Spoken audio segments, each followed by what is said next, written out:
Hi students, welcome to lesson 25, Liberal and Marxist Perspective.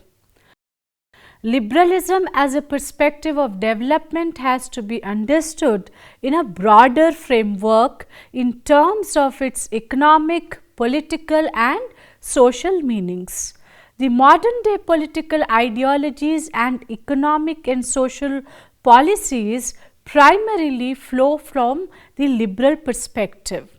Historically, liberalism has been put to use for the unhindered growth of capitalist economy and the capitalist social order. Marxist perspective, on the other hand, opines that capitalism, owing to its disturbed equilibrium, will lead to communism.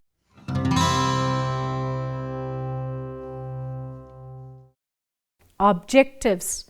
After completion of this lesson, you will be able to develop a basic understanding of liberal and Marxist perspective of development.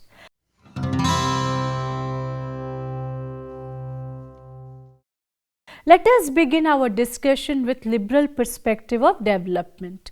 Liberal perspective has provided a distinct perspective on social, economic and political development. It set out an ideology that has shaped history and in recent times has made a major comeback in the form of neoliberalism to influence the future course of human development. The philosophical foundation of classical liberalism was shaped in the writings of David Hume, Jeremy Bentham and John Stuart Mill. These thinkers constructed the social contract theory based on the idea that human beings are guided by enlightened self-interest, rationality, free choice and the idea of free development of the individual self in a free atmosphere with minimum of state control. According to Torfing, liberalism never constituted a unified and consistent doctrine. It has rather been an amalgam of different doctrines, including the Red Start, the defense of individual freedom and basic rights, the recognition of pluralism, representative government, the separation of powers, the limitation of the role of state, rationalistic individualism and capitalist market economy.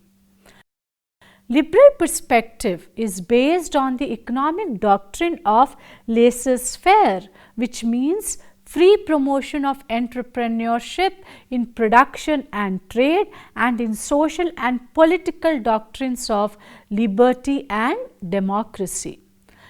Liberal perspective believed that doing away with political and economic constraints on individual behavior would lead to moral improvement throughout society. Individual liberation, according to this viewpoint, is the key to social progress. Individuals who lead a free and independent existence are likely to acquire virtues such as self-reliance, prudence, tolerance and respect for the right of others. These virtues are often described as bourgeoisie since they are typically displayed by economically successful groups in capitalist society. Liberal perspective has been allied with the progress of the capitalist world. Its subscribers seek to remove restraints upon the capacity of individuals to participate in economic competition. Liberalists have argued that the economic independence associated with capitalist regimes also breeds a sense of moral independence. Liberal perspective supports a process of embourgeoisement in which everyone will eventually adopt attitudes compatible with a competitive economy. The history of liberalism reveals a succession of strategies to extend rights which it is judged will secure the economic and moral independence of individuals. The different versions of liberalism foresee a one-class society consisting of self-governing citizens. The liberal ideal of a community is where, despite inequalities of wealth, self-discipline and mutual respect are upheld. Among the liberal thinkers, Gunnar Myrdal and Max Weber are prominent names.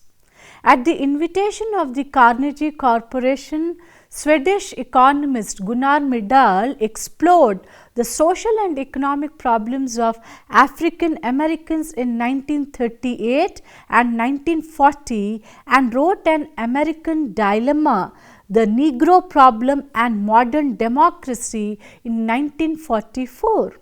In this work, Myrdal presented his theory of cumulative causation, that is, of poverty creating poverty. Circular cumulative causation is a theory developed by Myrdal in the year 1956. It is a multi-causal approach where the core variables and their linkages are delineated. The idea behind it is that a change in one form of an institution will lead to successive changes in other institutions. These changes are circular in that they continue in a cycle, many times in a negative way in which there is no end, and cumulative in that they persist in each round. The change does not occur all at once, as that would lead to chaos. Rather, the changes occur gradually. In Myrdal's analysis, the growth in progressive or advancing regions affects the growth in lagging or depressed regions through first process, spread effects, and second one, the backwash effects. The spread effects are the centrifugal forces of expansionary momentum emanating from the centers of economic expansion to another region. Thus, the spread effects have a positive impact on the development of another region. Because of growth in the progressive region, on one hand, demand for agricultural products and raw material from other regions increased, and on the other, advanced technology is made available to lagging regions which they did not formerly possess. On account of these two factors, growth in other regions is promoted. In contrast to the spread effect, the backwash effects are those effects emanating from the center of growth that discourage growth in other area. Because of their rapid growth in contrast to the stagnation of other regions, the centers of growth or progressive regions attract net immigration from other parts of the country. There is a net movement of population, capital and goods in favor of the progressive regions, while the backward regions are continually denuded. Since the migration from backward regions to progressive regions is generally selective in the sense, it means the young, the educated and the healthy that migrate, the age structure in the lagging regions becomes lopsided. All these factors have an adverse effect on the growth of backward regions. The book Asian Drama, An Inquiry into Poverty of Nations 1968, written by Myrdal, represents a 10-year study of poverty in Asia. Whereas Myrdal was a Malthusian who thought that population growth in Asia would stunt economic growth, conditions in the early 21st century show that many Asian countries have experienced both population growth and high economic growth. Myrdal began work on Asian drama in 1957, more than 10 years before its publication. The worldview of the time is well captured by something he wrote in 1957. There is a small group of countries which are quite well off and a much larger group of extremely poor countries, that the countries in the former group are on the whole firmly settled in a pattern of continuing economic development, while in the latter group progress is slower, as many countries are in constant danger of not being able to lift themselves out of stagnation or even of losing ground so far as average income levels are concerned, and that therefore on the whole in recent decades the economic inequalities between developed and developing countries have been increasing. If development is to occur in South Asian countries, it will come not as a response to foreign demand for the products in which the region has traditionally had a comparative advantage. Development must be internally based and deliberately prodded and nurtured, since the spontaneous growth inducing stimulus of a relatively free and expanding international trade is no longer present. In Max Weber's perspective, rationalization is an important element in the process of development. The rationalization process is the practical application of knowledge to achieve a desired end. It leads to efficiency, coordination and control over both physical and social environment. It is a product of scientific specialization and technical differentiation that seems to be a characteristic of Western culture. It is the guiding principle behind bureaucracy and the increasing division of labor. It has led to unprecedented increase in both production and distribution of goods and services. It is also associated with secularization, depersonalization and oppressive routine. Increasingly, human behavior is guided by observation, experiment and reason, to which he uses the term Weg rational to master the natural and social environment to achieve a desired end. Weber's general theory of rationalization, of which bureaucratization is but a particular case, refers to increasing human mastery over the natural and social environment. In turn, these changes in social structure have changed human character through changing values, philosophies and beliefs. Bureaucracy and rationalization were rapidly replacing all other forms of organization and thought. Rationalization is the most general element of Weber's theory. He identifies rationalization with an increasing division of labor, bureaucracy and mechanization. Weber pointed out that modern capitalism requires rational, calculated procedures in a methodical attempt to accumulate money, and it should reinvest to earn yet more capital. Modern capitalism emerged by the religious ethic of Protestantism and particularly of Calvinism. Weber observed that capitalism was growing very fast in the West. He felt that capitalism of the Western type was growing more in Protestant society than in others. Unlike other forms of economy, for capitalism to work, capital has to be accumulated, not to be consumed, but to be reinvested in the pursuit of ever more efficient and profitable techniques of production. The more wealth is made and more successful the capable enterprise is, the more resources and available to improve the efficiency of production. Work is therefore an end in itself. Profit to be reinvested is virtuous and brings its own reward. Weber established a correlation between a religious way of thinking in the world and an attitude towards economic activity. Weber argued other religions did not provide the same incentive for this kind of social and economic change. Weber undertook a massive study of the major world religious system, for example, Catholicism, Hinduism, Buddhism, Jainism and Islam that inhibit the growth of a rational economic system.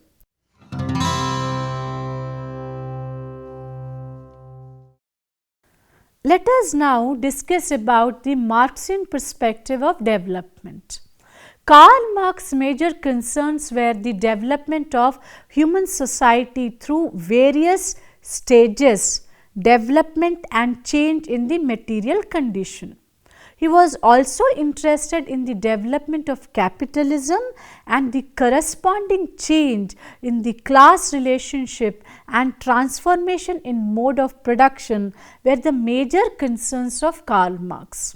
Historical materialism. Marx's theory of history is centered around the idea that forms of society rise and fall as they further and then impede the development of human productive power. Marx sees the historical process as proceeding through a necessary series of modes of production characterized by class struggle culminating in communism. Marx's economic analysis of capitalism is based on his version of labor theory of value and includes the analysis of capitalist profit as the extraction of surplus value from the exploited proletariat or working class. The analysis of history and economics come together in Marx's prediction of inevitable economic breakdown of capitalism to be replaced by communism, contradictions inbuilt in the material condition of existence. Marx's idea of development is best understood in terms of his analysis and interpretation of the capitalist society, its evolution, structure and functioning. Marx has presented his ideas through his writings like Communist Manifesto in 1848, in the preface to a contribution to the critique of political economy, and The Capital have discussed these ideas.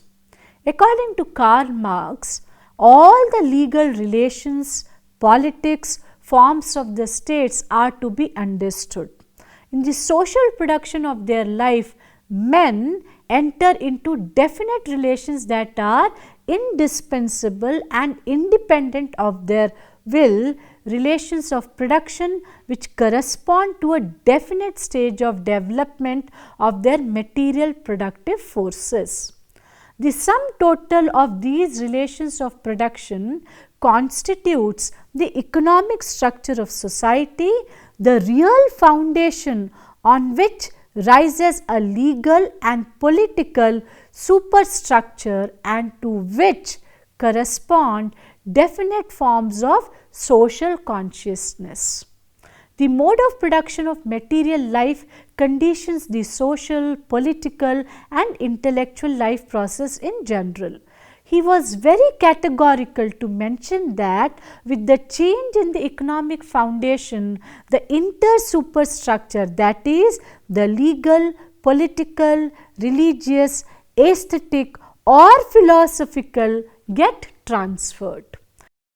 In the process of such transformation, individual consciousness is determined not by what he thinks, but by the contradiction of material life, that is the conflict between social productive forces and relation of production.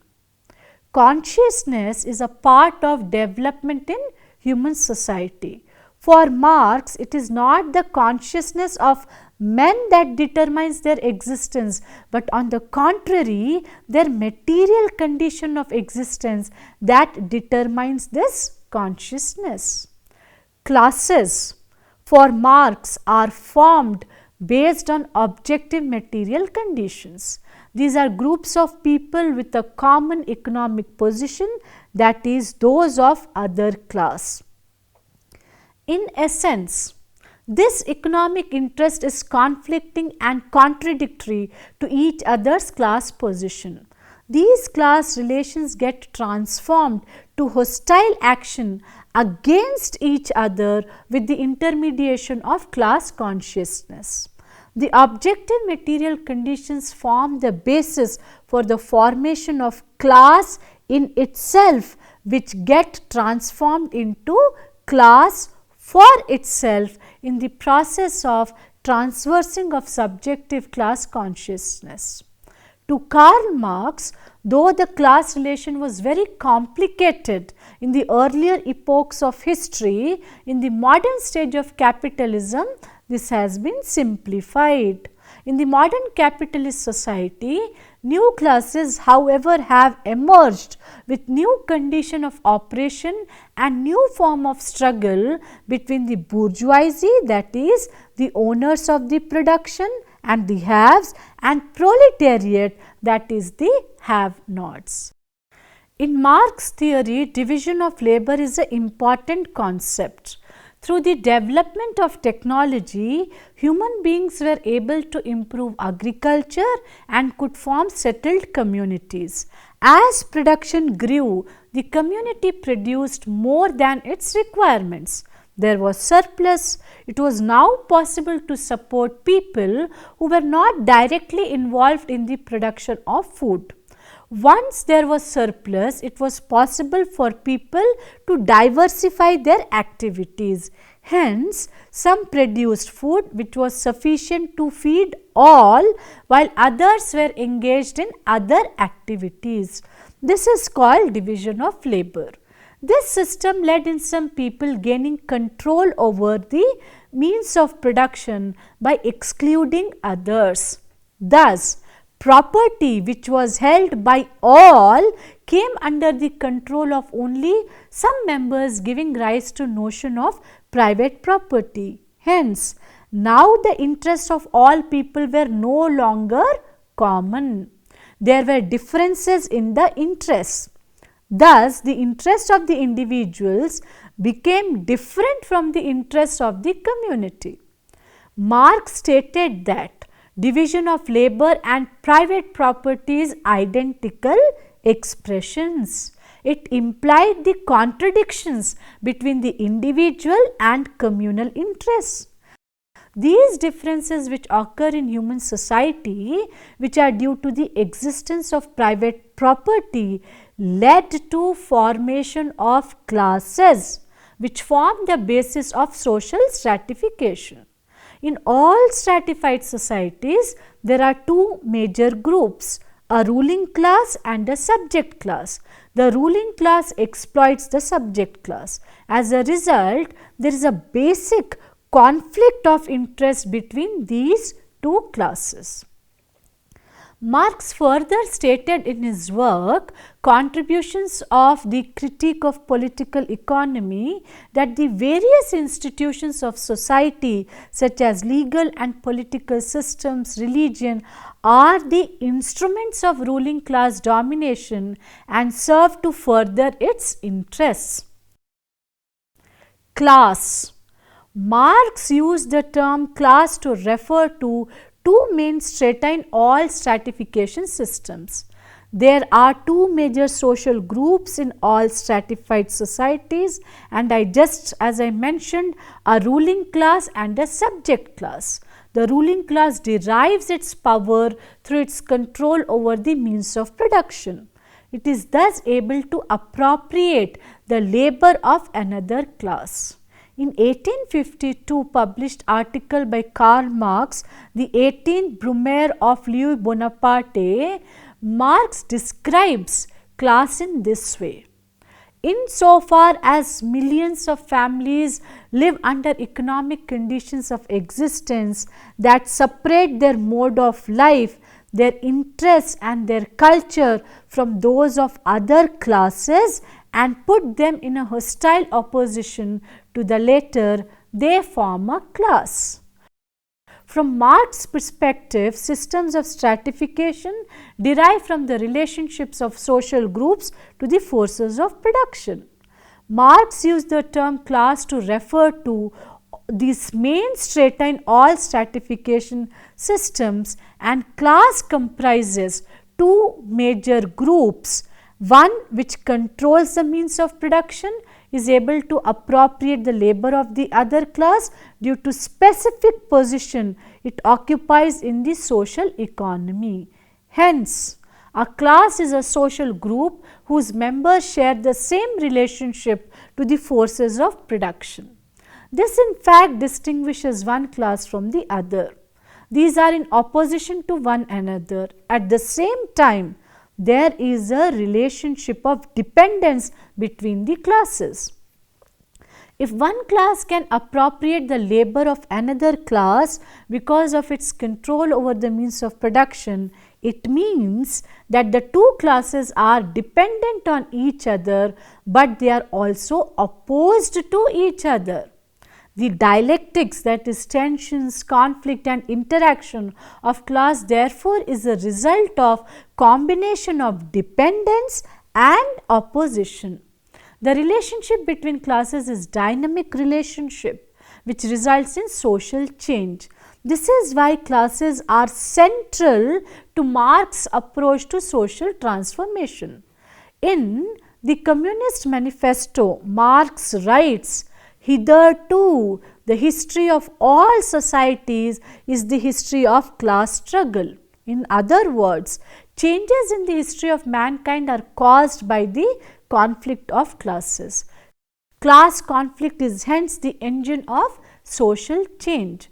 With reference to growth of class, development of society is through the process of class conflict. The domination of one class over the other leads to conflict. Alongside, the production process also develops due to changes in the technology resulting in its improvement. This leads to changes in the class structure as classes become obsolete or outdated with increase in production techniques. New classes are then formed, replacing the old classes. This leads to further class conflict. Marx believed that the Western societies had developed through four main stages or epochs. What are these four stages? Primitive communism, which is represented by the societies of prehistory. Those societies which are dependent on hunting and gathering and which have no division of labor. From then onwards, all societies are divided into two major classes: masters and slaves in ancient society, landlords and serfs in feudal society, capitalist or bourgeoisie and labor class or proletariat in capitalist society. During each historical epoch, the labor power required for production was supplied by the subject class, that is, by slaves, serfs and labor class respectively.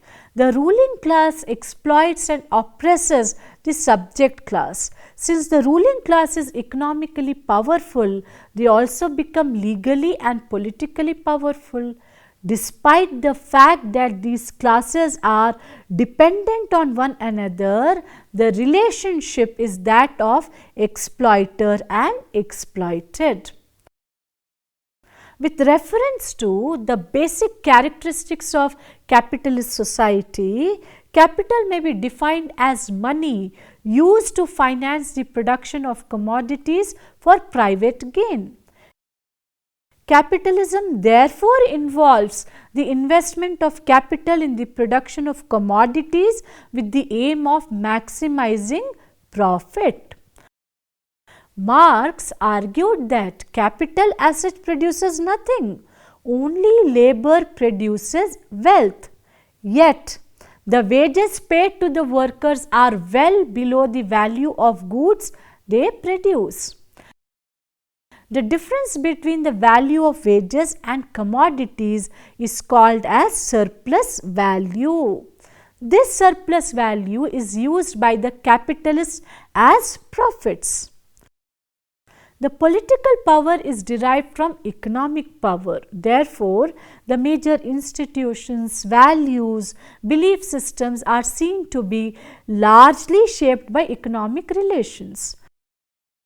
The power of ruling class therefore stems from its ownership and control of the forces of production.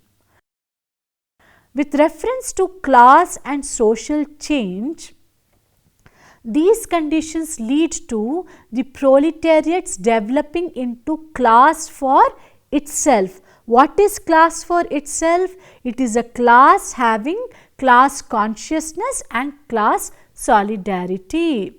The basic contradictions contained in a capitalist economic system would lead to its eventual destruction. Capitalist society in itself is very unstable. Increasing use of machinery will result in a homogeneous working class, since the increased use of machinery shall remove the differences in skilled, semi-skilled and unskilled workers. The differences in wealth between the bourgeoisie and proletariat will increase.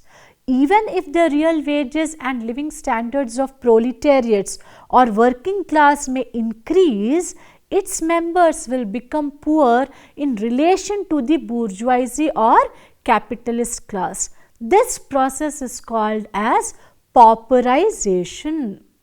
Intense competition will depress the intermediate strata and it will sink into the proletariat. This will increase the economic distance between the two stratas, leading to polarization of the classes.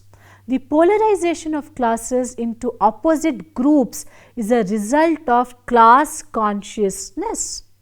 Only when a class is aware of its opposition to another class, it is conscious of its being. Only when class consciousness develops, there develops class relations and they become dynamic, that is, they change. Without class consciousness, the working is merely in relation to capital. It is a class in itself. What is class in itself? It is social group whose members share the same relation to the forces of production. In his work, The Poverty of Philosophy, Marx observes that the working class which exists in this manner is only a mass of individuals and is mere class in itself. When it unites in its struggle against capital, it forms itself into a class for itself, that is, class having class consciousness and class solidarity. The interest it defends becomes class interest. Once the class attains solidarity and becomes aware of its consciousness, it leads to class revolution, followed by a brief period of proletariat domination. However, even this is a temporary phase and human society shall finally herald into communist stage. Hence, in Marxist framework, we find that class is a dynamic unit. It may be subject to change with the advancement of technology, but the basis for its formulation remains the same. Class forms the basis of the stratification system in any society. Classes are related to the production process of each society. Changes in class structure occur when there are changes in the production process.